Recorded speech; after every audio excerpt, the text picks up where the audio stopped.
Man, Angel Reese with a triple single, 9 points, 2 assists, 2 rebounds. She was a minus 25. She was 1 for 1 from the field, and it was a three-pointer. Tonight's story is a basketball catastrophe disguised as a box score, and you're about to watch it explode.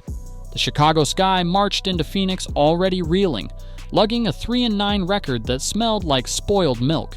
She put up a three, one of the ugliest shots you've ever seen in your life.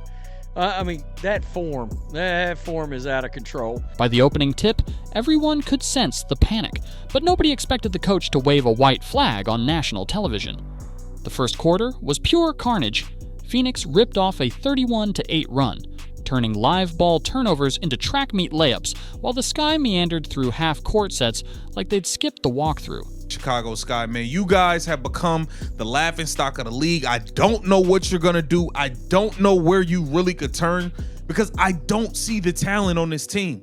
You could almost hear the collective thud of remote controls clicking away. Angel Reese, hyped as Chicago's cornerstone, produced a triple single, so tiny it would fit on a postage stamp. 9 points, 2 boards, 2 dimes. She attempted 1 field goal all night because teammates stopped feeding her.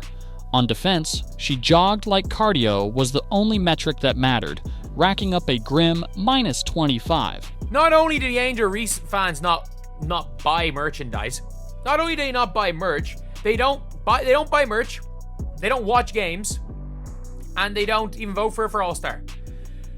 She has less All-Star votes than Satu Sabli. Meanwhile, rookie center Camila Cardoso played like she was auditioning for a different franchise, cashing 7 of 9 shots and begging for touches nobody delivered. Second quarter, Phoenix's Sammy Whitcomb caught fire and buried 5 straight threes. Each splash widened Diana Taurasi's smirk and deepened Tyler Marsh's dread. By halftime, the Mercury were shooting 56% from the floor, 57% from deep, and the game felt over. But the real circus was still ahead. Early in the third, Phoenix opened on an 11-3 spurt that ballooned the lead to 25. They've got no offense. They got nobody that can score outside of Cardoso that can grab the ball and just take over and randomly drop 18 to 28 points in a game. There's no offense. That's when Marsh detonated. With a grimace that said, "I'm out of ideas," he yanked his entire starting 5, Reese, Cardoso, everyone, and parked them. No foul trouble, no strategic wrinkle, just surrender. Viewers watched the bench exchange bewildered looks while analysts scrambled to explain what they were seeing. It wasn't coaching, it was crisis management with a clipboard. Chicago's second unit flailed, Phoenix smelled blood, and the deficit flirted with 40. I think Angel Reese didn't have their best game today, but I think she's been really good the last 5. She's been really good the last 5 games, and she didn't take any dumb shots. She stopped taking dumb shots. So I didn't think Angel Reese had a bad game either. The Mercury cracked the century mark for the first time this season, while the Sky coughed up 21 turnovers, nearly 6 above league average, perfecting the art of gift-wrapping possessions. The final was 100-86, but the score didn't capture the humiliation. The Sky had quit, live in HD. Post-game, Reese took the podium projecting TED Talk calm. She spoke about process and staying grounded, insisting the blowout was a character-building step. The numbers screamed otherwise. She's shooting barely 31% on the year, snaring fewer rebounds than guards half her size, and missing 28% of layups inside 3 feet. Confidence is healthy. Delusion is terminal. Fans saw delusion. Cardoso's body language told a different tale. While Reese waxed philosophical, Camila stared into space like someone trapped in a malfunctioning elevator. She'd just dropped 17 efficient points, yet sat most of the second half because her coach wanted to hide from embarrassment. Every clipped highlight of her rolling to the rim underscored Chicago's strategic malpractice. Tyler Marsh tried spinning the benching as player preservation during a back-to-back, but nobody bought it. The camera caught his 1,000-yard stare as Whitcomb's 5th triple splashed. That was resignation, not preservation.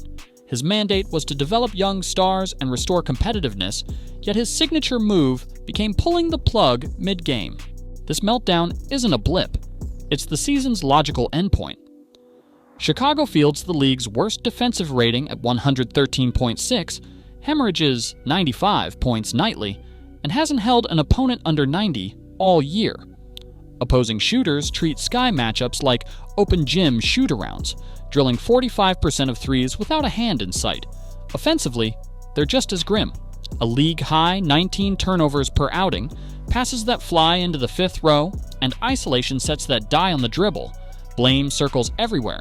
Management built the roster like they were picking names out of a hat, banking on upside while ignoring fit.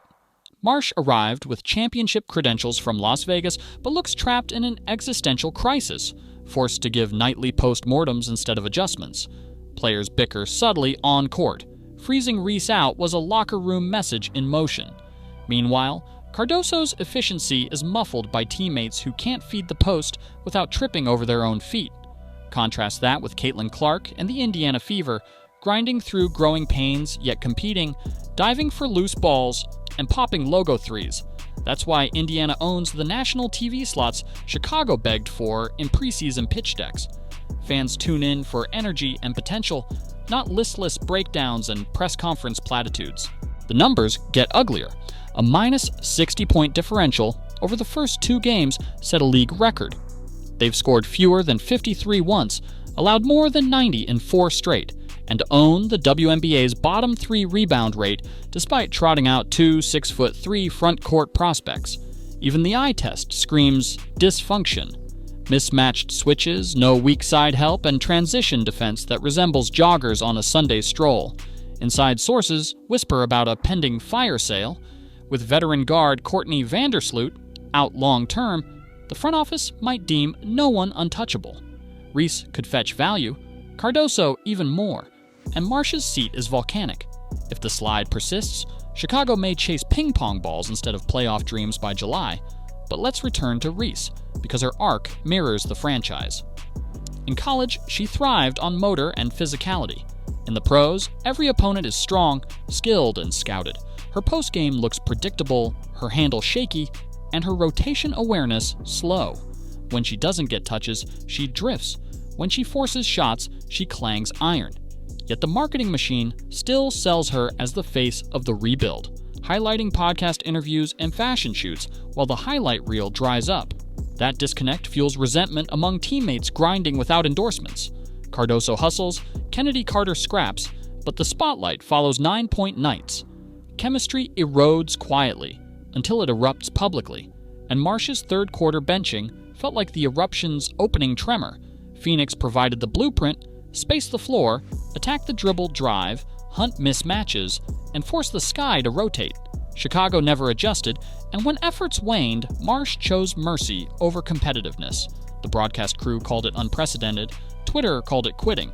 Either label sticks like glue in a league fighting for every casual viewer. So where does Chicago go? First, accountability. Reese must expand her range, finish through contact, and box out like rents do. Marsh needs a defensive scheme that keeps the ball in front and reins in gambling. Management must target guards who value possession and wings who hit corner threes. Without those pillars, Cardoso's development will stall, and the locker room will fracture further. Second, culture. Great teams own their flaws and correct them. The Sky currently rationalize blowouts as learning experiences. That vocabulary turns losing into habit. Replace it with urgency. Sprint back, dive for 50 balls, set bruising screens, celebrate defensive stops. Fans forgive talent gaps. They revolt against apathy. Third, minutes distribution. If Reese drifts, sit her. If Cardoso rolls, feed her. Meritocracy revives credibility faster than slogans. Rest isn't an excuse when you're 6 games under .500 in June. Finally, transparency with the fan base. Admit the rebuild timeline, outline concrete developmental goals, and promise visible effort every night. Chicago is a savvy sports city. Respect earns patience. Until changes manifest, expect more nights like Phoenix. Turnovers, torched nets, and cameras panning to Reese, mouthing encouragement while the scoreboard mocks. Expect Marsh clutching a play card that solves nothing. Expect Twitter litanies of baby giraffe comments referencing Reese's awkward footwork. The W's schedule is unforgiving. Next opponents won't play gentle. Here's the raw truth: hype does not survive contact with professional reality. Potential is exciting only when coupled with progress. Right now, the Sky offer potential without progress, slogans without substance, and markets without wins. That cocktail breeds punchlines, not playoff pushes. Yet basketball seasons are long, redemption arcs possible. Fix the turnovers, tighten rotations, empower Cardoso, challenge Reese. If they respond, maybe this Phoenix debacle becomes the narrative pivot, the dark before dawn moment.